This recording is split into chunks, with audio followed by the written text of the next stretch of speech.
दृष्टि आईएएस के in news programme में आपका स्वागत है। आज का हमारा जो डिस्कशन का टॉपिक है वह है सरकार विरोधी प्रदर्शन की जद में क्यूबा। तो जो न्यूज़ है, न्यूज़ की बात करते हैं। न्यूज़ में कहा गया है, why is Cuba witnessing it's biggest anti government protest in 30 years. यानी 30 सालों के अंतराल में क्यूबा में क्यों सबसे बड़े सरकार विरोधी प्रदर्शन हमें देखने को मिल रहे हैं, इस पूरे पहलू को आज हम यहाँ पर डिस्कस करेंगे। तो जिन टॉपिक्स पर हम आज का डिस्कशन करेंगे, एक बार उनकी बात कर लेते हैं। डिस्कशन में हम समझेंगे न्यूज़ को थोड़ा और विस्तार से। ये जो विरोध प्रदर्शन क्यूबा में हो रहे हैं, इनके कारणों को समझेंगे। इन प्रदर्शनों को लेकर के सरकार का क्या कहना है। इसके अलावा क्यूबा के बारे में जानेंगे, इसका इतिहास और इसकी भौगोलिक अवस्थिति को। भारत क्यूबा के संबंधों को भी देखेंगे। क्यूबा के सामने इस वक्त मौजूद चुनौतियों की बात करेंगे। इसमें आगे क्या किया जा सकता है, इसे समझेंगे। और एक सवाल रहेगा जिसे आप मेंस के स्तर पर सॉल्व करेंगे। इसके साथ ही यह विश्व के इतिहास से जुड़ा भी एक विषय है। यह पूरा जो मामला बना है, इसमें ऐतिहासिक संदर्भ भी शामिल हैं, इसलिए इसे हम जीएस पेपर 1 के अंतर्गत भी समझेंगे। तो चलिए सबसे पहले न्यूज़ की बात करते हैं। तो पिछले कुछ समय से क्यूबा में हजारों लोग वहाँ की जो सरकार है, कम्युनिस्ट सरकार, उसके खिलाफ सड़कों पर विरोध प्रदर्शन कर रहे हैं। और इस विरोध प्रदर्शन को पिछले 3 दशकों का सबसे बड़ा प्रदर्शन माना जा रहा है। इन प्रदर्शनों में कई तरह की गतिविधियां हुई। जो प्रदर्शनकारी थे उन्हें सरकारी अधिकारियों द्वारा गिरफ्तार कर लिया गया और कई सारे न्यूज़ रिपोर्टर्स को भी इस प्रदर्शनों के दौरान रोका गया। तो इस पूरे विरोध प्रदर्शन का कारण क्या रहा, क्यों इस तरह से विरोध प्रदर्शन हमें देखने को मिल रहे हैं। दरअसल देखिए, क्यूबा की जो अर्थव्यवस्था है, पिछले महामारी के दौर में उसमें काफ़ी ज़्यादा तेज़ी से गिरावट देखने को मिल रही है।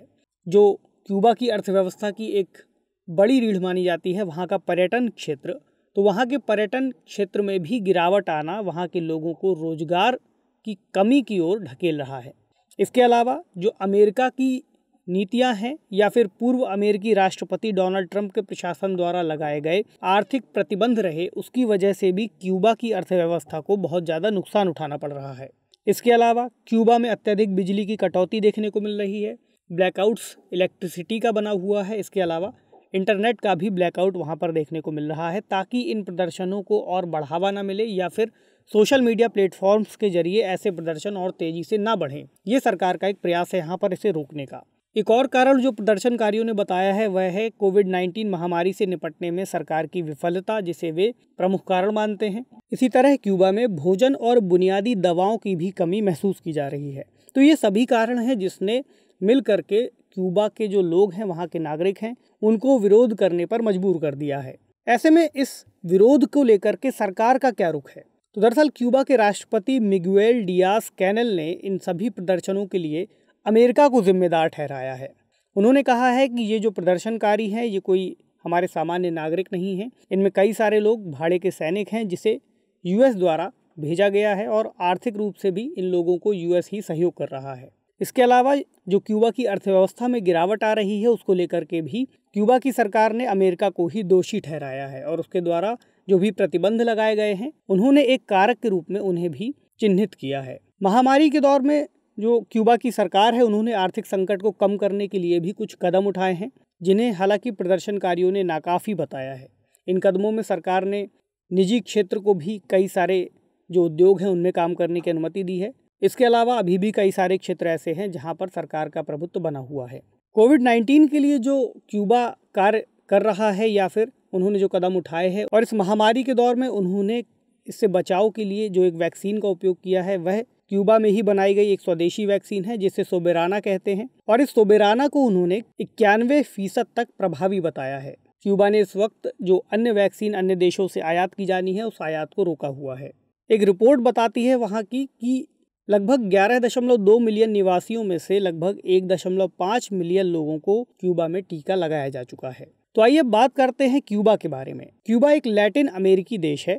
1898 के स्पेनिश अमेरिकी युद्ध होने तक जो क्यूबा है वह स्पेन का एक उपनिवेश था। फुल्गेंसियो बतिस्ता ने क्यूबा पर 2 बार शासन किया। पहली बार इन्होंने 1933 से 1944 तक वहाँ की सरकार के साथ मिलकर कार्य किया। उसके बाद 1952 से 1959 तक एक तानाशाह के रूप में कार्य किया। इनकी गतिविधियों के चलते क्यूबा की जनता में आक्रोश उत्पन्न होता रहा। इसके बाद 1959 में फिदेल कास्त्रो के नेतृत्व में इनकी सत्ता को उखाड़ फेंका गया और एक कम्युनिस्ट शासन की स्थापना की गई। 1965 से ही क्यूबा की कम्युनिस्ट पार्टी शासन कर रही है। एक ऐसा भी दौर आया जब शीत युद्ध का समय था और सोवियत संघ और यूएसए के बीच जो विवाद था, उस दौरान क्यूबा एक चर्चा का विषय बना रहा।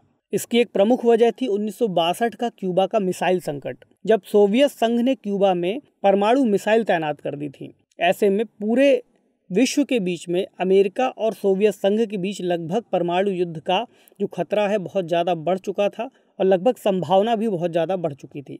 हालांकि दोनों देशों ने सूझबूझ के तरीके से इसका समाधान निकाला और बाद में ये मिसाइल्स क्यूबा से हटा ली गईं। 2019 में क्यूबा में एक नए संविधान बनाए जाने की भी बात की गई थी, जिसके तहत सरकार अपने प्रतिबंधों को निजी क्षेत्र से हटाएगी और निजी क्षेत्र को आर्थिक गतिविधियों में और बढ़ावा देगी। ऐसी बातें इसमें शामिल की गई थी। तो आइए अब क्यूबा को मैप में देख लेते हैं। क्यूबा की राजधानी हवाना है और यह एक द्वीपीय देश है। यह चारों ओर से जल से घिरा हुआ है। इसके उत्तर पश्चिम में मैक्सिको की खाड़ी मौजूद है। क्यूबा के उत्तर पूर्व में उत्तरी अटलांटिक महासागर है। क्यूबा के दक्षिण और दक्षिण पश्चिम में कैरेबियन सागर मौजूद है। अगर हम भौगोलिक मैप को देखें तो इसके उत्तर में यूनाइटेड स्टेट्स मौजूद है। वहीं क्यूबा के पश्चिम में मैक्सिको और अन्य सेंट्रल अमेरिकी देश मौजूद हैं। क्यूबा के दक्षिण में दक्षिण अमेरिकी महाद्वीप है और द बहामास आइलैंड, जमैका और हेती, डोमिनिकन रिपब्लिक जैसे कुछ देश भी क्यूबा के साथ समुद्री सीमा साझा करते हैं। तो आइए अब बात करते हैं भारत क्यूबा संबंध के बारे में। 1959 की क्रांति के बाद से भारत उन कुछ चंद देशों में शामिल रहा है जिन्होंने क्यूबा को मान्यता दी थी। यूनाइटेड नेशंस, गुटनिरपेक्ष आंदोलन या फिर विश्व व्यापार संगठन जैसे कई संगठनों में भारत और क्यूबा का आपस में सहयोग रहता है। भारत संयुक्त राष्ट्र मानवाधिकार परिषद में भी अमेरिका के जो समर्थित प्रस्ताव हैं उनके खिलाफ क्यूबा का समर्थन करता रहा है और भारत क्यूबा के खिलाफ जो अमेरिकी प्रतिबंध हैं उनको भी हटाने का समर्थन करता है। क्यूबा दरअसल यूएन में भारत को स्थायी सदस्य के रूप में शामिल करने का भी समर्थक है। क्यूबा भी भारत फ्रांस की एक पहल यानी अंतर्राष्ट्रीय सौर गठबंधन में शामिल है। अगर व्यापार की बात करें तो दोनों देशों का द्विपक्षीय व्यापार 38.81 बिलियन डॉलर रहा है। वहीं भारत से जो क्यूबा को निर्यात किया जाता है उनमें फार्मास्यूटिकल उत्पाद, जैविक रसायन, प्लास्टिक उत्पाद, चिकित्सा उपकरण, कपड़ा उत्पाद, धातु उत्पाद, खनिज तेल उत्पाद और अन्य तरह के टूल्स शामिल हैं। वहीं भारत जो क्यूबा से आयात करता है उसमें फार्मास्यूटिकल्स और तंबाकू उत्पाद प्रमुख हैं। इसके अलावा भारत के योग, आयुर्वेद और प्राकृतिक चिकित्सा में क्यूबा की रुचि है। ये सांस्कृतिक संबंधों के तहत हम देख सकते हैं। इसके अलावा क्यूबा में अंतर्राष्ट्रीय योग दिवस, रविन्द्रनाथ टैगोर की जयंती मनाई जाती है। महात्मा गांधी की 150वीं जयंती और गुरु नानक देव की 550वीं जयंती भी क्यूबा में मनाई गई थी।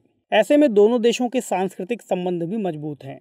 तो अब अगर चुनौतियों की बात करें तो इस वक्त पूरे विश्व के सामने कोविड-19 का संकट मौजूद है और यही संकट क्यूबा के सामने भी चुनौती पेश कर रहा है।